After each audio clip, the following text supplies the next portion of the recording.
कोई भी मनुष्य, हिंदू हो, मुस्लिम हो, सिख हो, ईसाई हो, जैन हो, बौद्ध हो, पारसी हो, यहूदी हो, नास्तिक हो, आस्तिक हो, उपेक्षित हो, मनुष्य मात्र की बात कर रहा हूं मैं।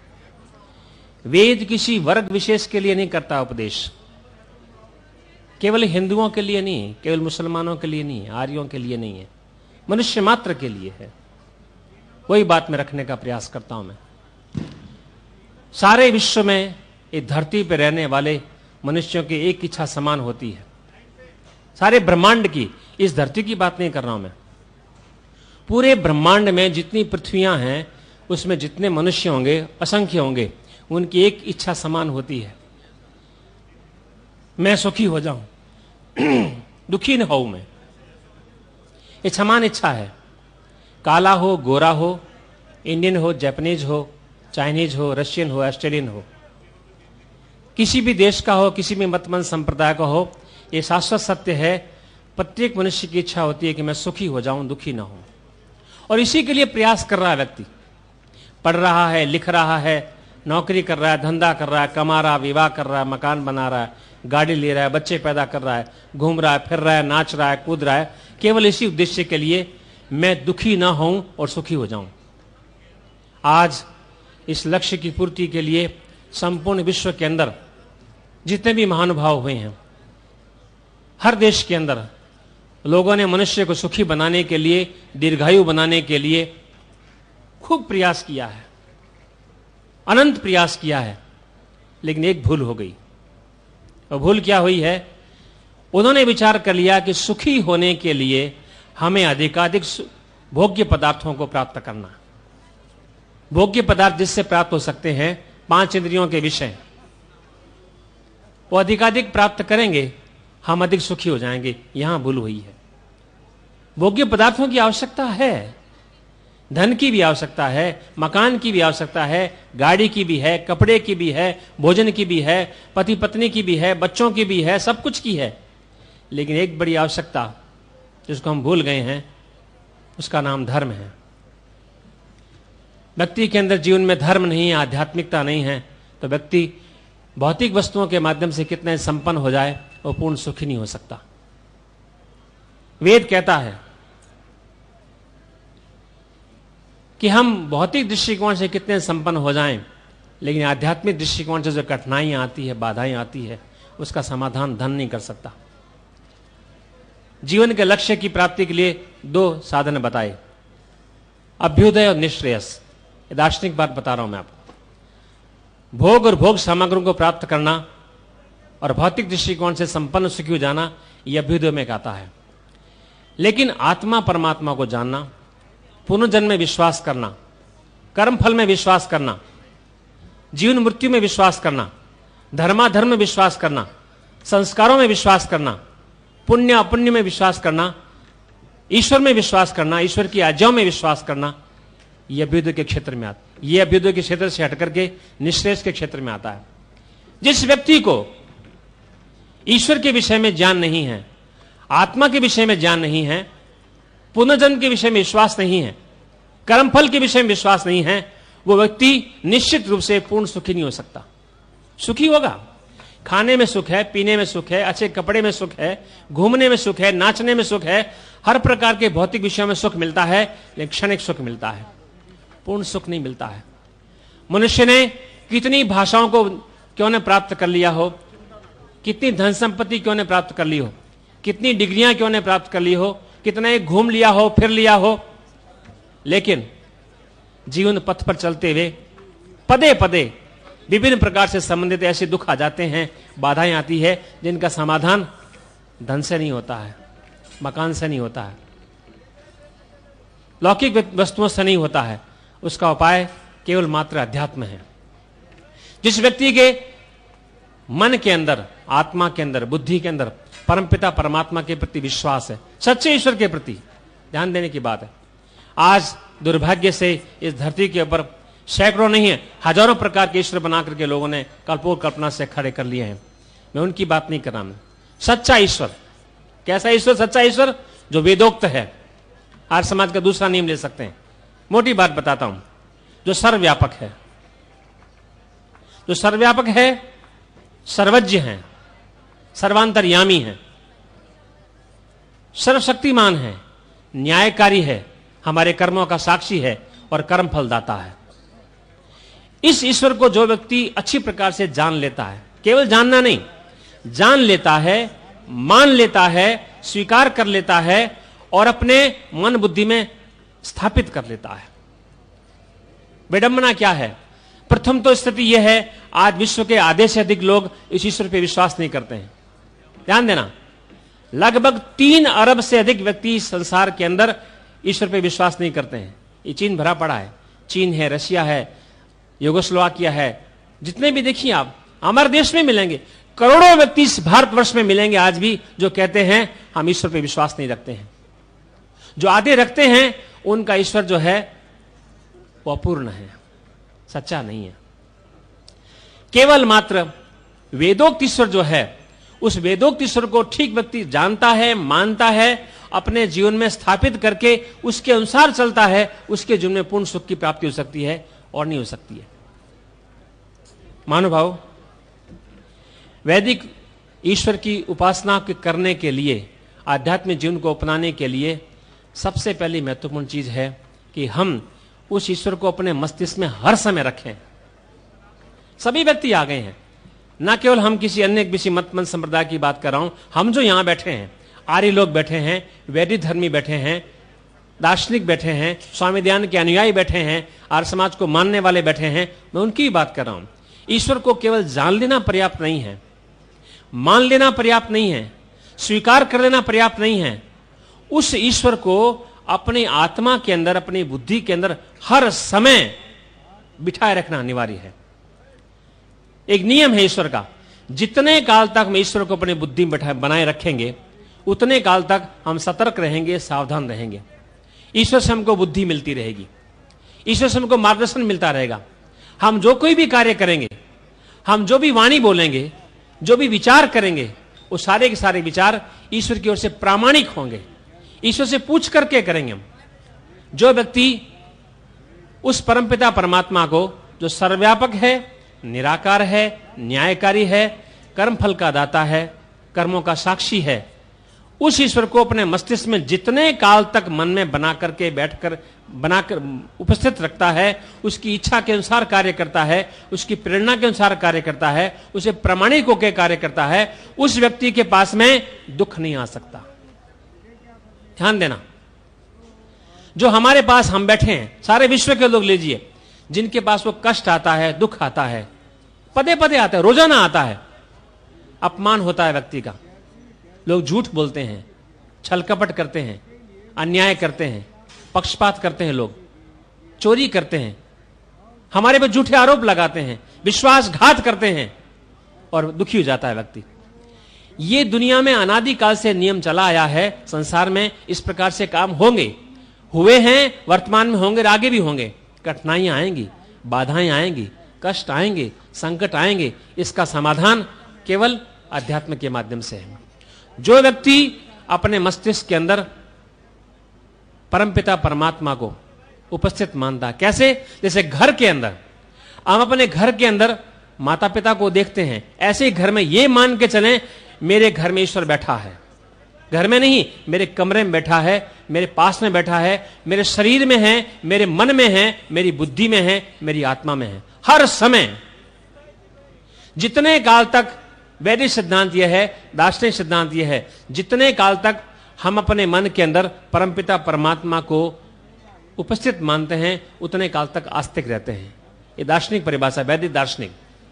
जितने काल तक ईश्वर को हम बुला देते हैं, उतने काल तक हम नास्तिक बन जाएंगे। और नास्तिक व्यक्ति गलत विचारेगा, गलत बोलेगा, गलत कार्य करेगा, परिणाम होगा दुख। दुखों से बचना है, हम परमपिता परमात्मा को हर समय, हर पल अपने मस्तिष्क में रखना पड़ता है और ये भावना बनानी पड़ती है, ईश्वर मेरे पास में है, मेरे आगे है, मेरे पीछे है, मेरे दाएं हैं, मेरे बाएं हैं, ऊपर है, नीचे है, अंदर है, मुझे देख रहा है, सुन रहा है, जान रहा है। कोई भी कार्य मैं ईश्वर से छुप करके नहीं कर सकता। मैं कोई भी कार्य, हम अकेले में हैं, अंधेरे में बैठे हैं, एकांत में बैठे हैं, कोई हमको देख नहीं रहा है, मन में जो विचार कर रहे हैं हमारी पत्नी, हमारा पति, हमारे माता पिता, हमारे भाई, हमारे बंधु, हमारे घर का कोई व्यक्ति देख नहीं रहा है, लेकिन परमपिता परमात्मा हमको देखता है। ऐसा विश्वास जब मन में रहता है व्यक्ति के, वो कोई कार्य गलत नहीं कर सकता। हमसे भूल ये होती है, हमने ईश्वर को माना तो है, जानने का प्रयास तो किया है, हम स्वीकार भी करते हैं, 1 घंटे के लिए करते हैं, 2 घंटे के लिए करते हैं, ध्यान के समय में करते हैं, सत्संग के समय में करते हैं, चर्चा के समय में करते हैं, भजन के समय में करते हैं, और कोई आध्यात्मिक कार्यक्रम के समय करते हैं, बाकी दिन भर ईश्वर को भूले रहते हैं। कोई 2 घंटे, कोई 4 घंटे, कोई बहुत अच्छी आध्यात्मिक आदमी, धार्मिक आदमी हो तो 6 घंटे तक ईश्वर को याद करता है। बाकी खाते समय, पीते समय, बोलते समय, स्कूल में, कॉलेज में, जहां भी कार्यशाला है वहां हम जाते हैं, ईश्वर को बिल्कुल भूल जाते हैं। वैदिक सिद्धांत यह है, ईश्वर को हर समय याद रखना है। हमारे स्वामी दयानंद जी जगह जगह लिखते हैं, आर्याभिविनय देखिए आप, वेदों में मिलेगा आपको, हे परमेश्वर, हम आपको प्रत्येक क्षण, 1 घंटा नहीं, 2 घंटे नहीं, 6 घंटे नहीं, 8 घंटे नहीं, 10 घंटे नहीं, प्रत्येक क्षण हम आपको याद करके रहें। यदि हम आपको भूल जाएंगे, न जाने हमारा क्या होगा। सिद्धांत है ये। हम परमपिता परमात्मा को हर समय अपने मस्तिष्क में रखें। यदि मस्तिष्क में रखेंगे तो निश्चित बात है हम उस ईश्वर के माध्यम से विशेष ज्ञान, विशेष बल, विशेष आनंद की प्राप्ति कर सकेंगे। आज हम आर्य लोग, वैदिक धर्मी लोग ईश्वर को जानते हैं, मानते हैं, स्वीकार करते हैं, थोड़ा मानते हैं। यदि हम ईश्वर को ठीक प्रकार जान करके और हर समय, हर पल अपने मस्तिष्क में रखें, ये हो नहीं सकता है कि हम दुनिया को बदल ना दें। महानुभाव, ये ऋषि लोग हैं, ये संत लोग हैं, सन्यासी लोग हैं, जो अपने स्वार्थों को छोड़ करके देश विदेश में जिन्होंने काम किया है। आर्य समाज के इतिहास को देखिए आप, 50 वर्षों तक, आज देश के अंदर 25 देशों के लोग यहां पर आ रहे हैं। कहां कहां गए लोग? मॉरिशस में जाइए आप, सूरीनाम में जाइए, गयाना में, ट्रिनिडाड में, दक्षिण अफ्रीका में देखिए आप, इंग्लैंड में देखिए, इधर फिजी में, गयाना में, थाईलैंड में, जहां जहां जाइए आप, हमारे यहां के सन्यासी गए। कितनी शक्ति थी, कितना साहस था, कितना पराक्रम था, कितना उत्साह था, कितनी निर्भीकता थी। ये कैसे आती है? ये परमपिता परमात्मा के माध्यम से आती है। सच्चे ईश्वर को जानने वाला, मानने वाला, स्वीकार करने वाला, अपने मन में रखने वाले व्यक्ति के मन में इतना उत्साह होता है, इतनी आशा होती है, इतना निस्वार्थी बनता है, इतना प्रेमी बनता है कि कल्पना नहीं कर सकते। आज हमारियों के अंदर ईश्वर को ठीक प्रकार से जानते हैं, मानते हैं, थोड़ा मानते हैं। और अधिक ईश्वर को जानने का प्रयास करें, और अधिक मस्तिष्क में बिठाने का प्रयास करें, और अधिक ईश्वर को अपने मस्तिष्क में बिठा करके दिन भर ईश्वर को साथ में लेके चलें, हम अद्भुत कार्य कर सकते हैं। आज संसार जो है अंधकार में भटक रहा है। देखिए आप चारों तरफ, विदेशों की बात तो मैं क्या करूं, मैं देश को देखिए आप, जो वेदों को उठा के देखते हैं, दर्शनों को उठा के देखते हैं, उपनिषद को पढ़ते हैं और तुलना करते हैं आज हमारे देश की, भारतीयों की, यहाँ के जीवन की, खान पान की, चरित्र की, आचार विचार की, परंपराओं की, लक्ष्य की, मार्ग की, साधनों की, बहुत अंतर दिखाई देता है। कारण क्या है? वही कमी है हमारी। परमपिता परमात्मा हमारियों पे कृपा करे, ऐसी कृपा करे कि हम परमपिता परमात्मा अपने हृदय में रख करके अद्भुत कार्य करें। हमें एक उपाय एक अपनाना है। मैं अपने गुरुजनों से सुना है, एक उपाय, हम अपने घर में रहते हैं, अकेले ना माने। हम कमरे में अकेले हैं, ये मान के चलें हम 2 हैं, मेरे साथ में ईश्वर है। पति पत्नी हैं, ये मान के चलें हम पति पत्नी नहीं हैं, हम 3 हैं, परमपिता परमात्मा मेरे पास में है। बच्चे भी हैं, 2 बच्चे हैं, तो 5 मान के चलें। हम अपने घर के अंदर ईश्वर को भुला देते हैं, केवल ध्यान करते हैं, उपासना करते हैं, सत्संग करते हैं, भजन करते हैं, उस समय ईश्वर की अनुभूति रहती है। बाकी ईश्वर को दबा देते हैं अथवा ईश्वर निकल जाता है। हमें यह प्रयास करना है, जो सर्वव्यापक, सर्वज्ञ, सर्वशक्तिमान, न्यायकारी ईश्वर है, उसको हर पल, हर समय, उठते हुए, बैठते हुए, खाते हुए, पीते हुए, चलते हुए, फिरते हुए, हर समय मस्तिष्क में रखें कि परमपिता परमात्मा मेरे साथ में है। अद्भुत शक्ति मिलती है अनुभव। ईश्वर की शक्ति, ईश्वर का ज्ञान, ईश्वर का बल, ईश्वर का साहस, ईश्वर का पराक्रम प्राप्त करके व्यक्ति एक अकेला पता नहीं कितने कार्यों को कर सकता है। परमपिता परमात्मा हमको शक्ति दे, हम उस परमपिता परमात्मा को ठीक प्रकार जान करके और न केवल अपने जीवन में, अपने परिवार के अंदर, न केवल अपने गांव में, नगर में, राज्य में, न केवल देश में, संपूर्ण विश्व के अंदर और परमपिता परमात्मा की स्थापना करें। आर्य समाज का, स्वामी दयानंद जी का सबसे बड़ा मुख्य लक्ष्य यह है, एक लक्ष्य की पूर्ति कर देंगे, स्वतः अपने आप सारे लक्ष्य की पूर्ति हो जाएगी। हमारा कार्य क्या है? हमारा लक्ष्य यह है, मनुष्य के हृदय के अंदर, उसकी बुद्धि में, उसकी आत्मा में, उसमें मन में परमपिता परमात्मा के प्रति श्रद्धा और निष्ठा और रुचि और प्रेम और विश्वास पैदा कर दें, सारे काम स्वतः हो जाएंगे। बस एक ही काम करना है। आज व्यक्ति जो बिगड़ गया है, विनाश हो रहा है, उसका एक ही कारण है, हमने अपने जीवन में से ईश्वर को या तो निकाल दिया है अथवा दबा दिया है अथवा थोड़े से काल के लिए याद करते हैं। वो परमपिता परमात्मा 18 घंटे जागृत काल में बहुत शक्ति बल देने वाला है। बस एक ही काम करना है। अंत में 2 मिनट के लिए उस परमपिता परमात्मा का हम ध्यान करेंगे। 3 शब्द है, ओम भू, ओम भुवः, ओम स्वः। ये 3 शब्द है, इसको महाव्याहृतिया कहते हैं। गायत्री मंत्र से प्रारंभ में 3 शब्द हैं, इनको हम परमपिता परमात्मा को साक्षी मान करके इनका जप करेंगे। भू शब्द का अर्थ है जो परमपिता परमात्मा हमारे जीवन का आधार है, जन्म देने वाला है, उसके कारण हम जीवित हैं, देख रहे हैं, खा रहे हैं, पी रहे हैं। वो शब्द का अर्थ है जो कि दुखों को दूर करने वाला है, हर प्रकार के दुख को, भय को, पीड़ा को, रोगों को, समस्त प्रकार की कमियों को, त्रुटियों को दूर करने वाला है। और स्व का मतलब है जो आनंद देने वाला है, ज्ञान देने वाला है, बल देने वाला है, उत्साह देने वाला है, पराक्रम देने वाला है। ये 3 शब्दों के अर्थ है। इन 3 शब्दों को लेकर के हम जप करेंगे। केवल 2 मिनट के लिए आंखें बंद करेंगे, सीधे होकर बैठना है। मैं जिस प्रकार से बोलता हूं उसका अनुकरण करना है। ओम भूर, ओम भूर, बोलिए 2 बार। ओम भूर, ओम भूर। अब सुनेंगे, ओम भुवः, ओम भुवः, बोलिए, ओम भुवः, ओम भुवः। सुनेंगे, ओम स्वः, ओम स्वः, बोलिए, ओम स्वः, ओम स्वः। आप सभी मिलकर के मेरे साथ बोलेंगे, 2-2 बार बोलना है।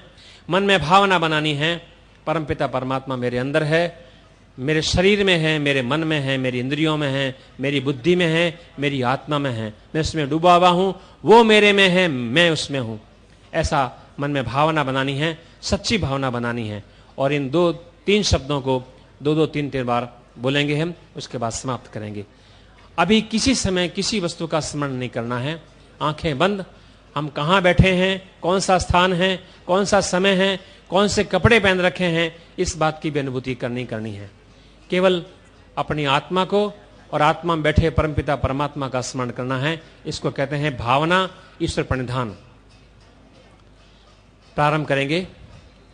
ओम भूर, ओम भूर, ओम भुवः, ओम भुवः, ओम स्वः, ओम स्वः, ओम भूर, ओम भूर, ओम भुवः, ओम भुवः, ओम स्वः, ओम स्वः, ओम भूर, ओम भूर। अनुभव परमपिता परमात्मा जो हमारे हृदय में है, हम कभी कभी उसको देखते हैं, अनुभव करते हैं, बाकी समय भुला देते हैं। बस आध्यात्मिक रहस्य यही है, यही योगाभ्यास है, यही भक्ति है, यही पूजा है कि हर समय आंख खुलने से लेकर के आंख बंद होने तक हर समय मन में अनुभूति बनाए रखें कि परमपिता परमात्मा मेरे साथ में है, मेरे शरीर में है, मेरी बुद्धि में है, मेरी अंतःकरण में, मेरी आत्मा में है। और उससे मांगे हम। बहुत ईश्वर के पास में शक्ति है, ज्ञान है, बल है। हमारी कमी है, हम उसको मांग नहीं पा रहे हैं। उसके पास तो भंडार भरे हुए हैं। परमपिता परमात्मा की कृपा हो कि हम उस परमपिता परमात्मा से महान ज्ञान, महान बल, महान शक्ति, महान आनंद मांगे, अपने जीवन को महान बनाएं, अपने परिवार को, आगे चल के गांव को, समाज को, राष्ट्र को और विश्व को, जो कि आज अंधेरे में भटक रहा है, हमेशा प्रयास करें। इतना कह के विराम देता हूं। ओम शम।